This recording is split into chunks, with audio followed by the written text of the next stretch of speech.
I'm honored to address you today in the fulfillment of the mandate vested in me under Article 1321C of the Constitution to report to you and to the people of Kenya on the measures we have taken and the progress we have made in realizing our national values and principles of governance, and to submit to you, honorable members, the progress made in fulfilling our international obligations.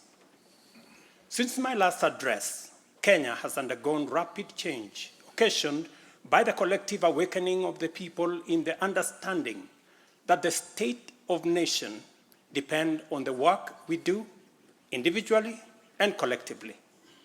This realization extends not only to what we choose to undertake, but also to how we go about securing careers, livelihoods, and contributing to the grand enterprise of nation building.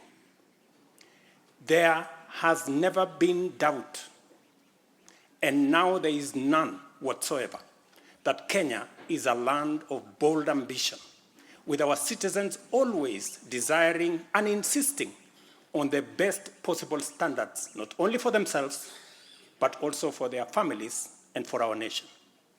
Consequently, our democracy has empowered citizens to ask questions and demand changes in the way their affairs are managed, driving the wheels of our nation's social, political, and economic transformation faster in the direction of excellence and prosperity. Rare are the times when leadership is ahead of the people. We are always striving to steer the machinery of state and government to keep pace with the aspirations of our citizens.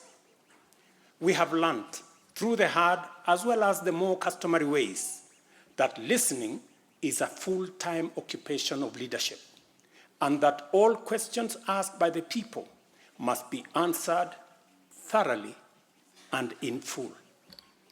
We have learned never to take anything for granted and make every effort to carry all our people along with us in the pursuit of our transformation. The context in which I make this national address is not only significantly different from previous occasions, but it is also a singular moment with unique historical implications for us all. It is an opportunity to affirm the principles and values of which our nation stands, review the steps we have taken, the path we have chosen in our journey of national development, and reinforce the commitments we have made to one another and to our beloved nation for the sake of the present and future generations. I do not take this for granted, and with utmost respect and humility before this august assembly of the people's elected representatives, I desire to respond to the most pressing concerns that have been raised by Kenyans of all walks of life in recent months. To my understanding, the concerns and issues voiced by millions of Kenyans about the state of our nation deserve meaningful engagement, thorough understanding, and thoughtful response. There are discussions about whether leaders understand the pain, hardship, and struggles endured by countless citizens every day as they strive to make ends meet, and whether the government is doing anything about it. Similarly, many struggling Kenyans impatiently wonder, when will real money get to their pockets, and when will the jobs promised, which they deserve, become a reality?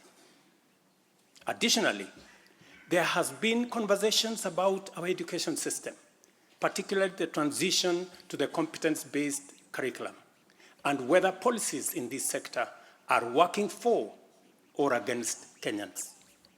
Important questions have also been raised concerning the direction of development in relation to democracy, human rights, and fundamental freedoms, as well as the rule of law, transparency, and accountability.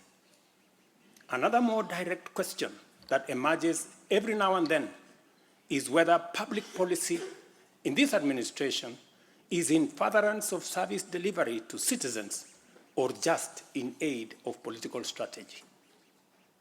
It is undeniable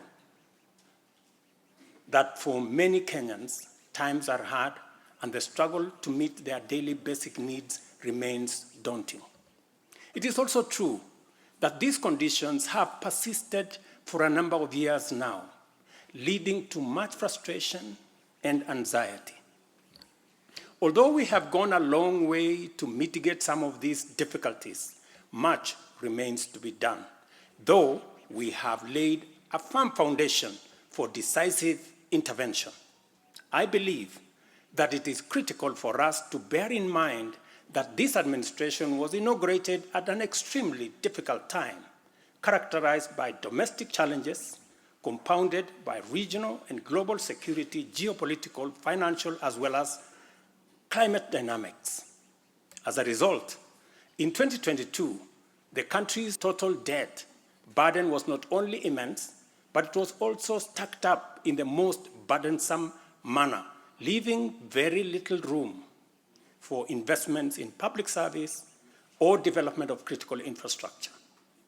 The prices of basic food commodities soared as a result of a combination of prolonged drought, declining local productivity due to inadequate support, and disruptions in the global supply chain caused by the war in Europe.